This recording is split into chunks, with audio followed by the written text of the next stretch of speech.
Hello friends, പുതിയൊരു വീഡിയോയിലേക്ക് എല്ലാവർക്കും സ്വാഗതം. ഇവരെ നിങ്ങൾക്ക് ഓർമ്മയുണ്ടോ? ഒരു 3-4 ദിവസം മുന്നേ ഞാൻ ഇവരെല്ലാം കുത്തിപ്പിടിപ്പിച്ചത്. ആ കുത്തിപ്പിടിപ്പിച്ച സ്ഥലത്ത് തന്നെ എല്ലാവരും ഇരിക്കുന്നുണ്ട് അത്ര. ഷീറ്റിൻ്റെ അടിയിൽ എൻ്റെ ചെടികളെല്ലാം ഫ്രീ പോട്ട് ചെയ്യുന്ന സ്ഥലത്ത് തന്നെ എല്ലാം ഉണ്ട്. ഇപ്പോഴും അവിടെ തന്നെ ഉണ്ട് അത്രേ. 3-4-5 ദിവസമായി. ഇപ്പോൾ അവരെ അവസ്ഥ നമ്മളിപ്പോൾ കുത്തിപ്പിടിപ്പിച്ചു, പിന്നെ നമ്മളത് ആരെയും അങ്ങനെ ഒരു വീഡിയോ ആയിട്ട് ചെയ്യുന്നില്ല അല്ലേ. അതിൻ്റെ അവസ്ഥ എന്തെന്ന്, എല്ലാം നേരെയായി കിട്ടിയോ, എത്ര എണ്ണം ബാക്കിയായി, എത്ര എണ്ണം നശിച്ചു പോയി ഒന്നും നമ്മൾ നോക്കുന്നില്ല.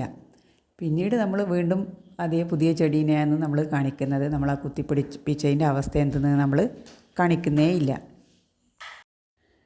ഞാനിപ്പോൾ ഇത്രയും ചെടികളാണ് ഞാൻ റിപ്പോർട്ട് ചെയ്ത് വെച്ചത്. കുറേ എണ്ണം റൂട്ടുള്ളത് തന്നെ, കുറച്ചെണ്ണം മാത്രമേ കമ്പ് ചെടി വെച്ചിട്ടുള്ളൂ.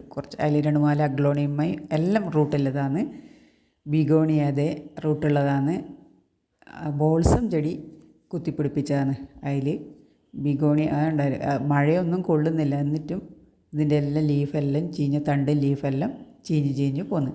ചില പോട്ടിലേത്തെ ഒന്നും കാണുന്നതന്നെ ഇല്ല അവിടെ.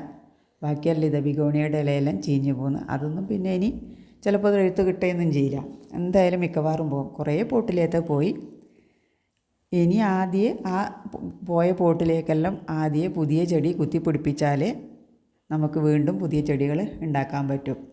നമ്മൾ കുത്തിപ്പിടിപ്പിക്കുമ്പോൾ നമ്മൾ തോന്നും നമുക്കിതെല്ലാം നേരായി കിട്ടുന്നു. പക്ഷേ അതെല്ലാം കുറേ എണ്ണത്തിൻ്റെ അതെല്ലാം റൂട്ടഡ് പ്ലാന്റാണ്, റൂട്ടുള്ള പ്ലാന്റായാണ്. എന്നിട്ടും അതെല്ലാം ചീഞ്ഞ് പോയി.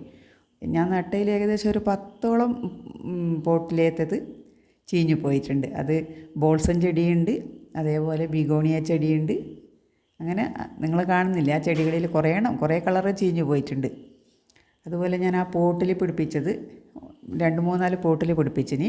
അതിൽ 1-2 പോട്ടിൽ കുറച്ച് നേരെയായിട്ടുണ്ട്. ബാക്കിയെല്ലാം അതും ചീഞ്ഞു പോയി. ഒന്നാമത് ഇപ്പം നല്ല മഴയും അല്ലേ. എന്നാലും മഴയത്തൊന്നുമല്ല ഞാൻ വെച്ചിന്, മഴയത്തേക്ക് മാറ്റിയിട്ടുമില്ല അവരെ. ഇപ്പോഴും അവിടെ തന്നെ ഉണ്ടത്രേ.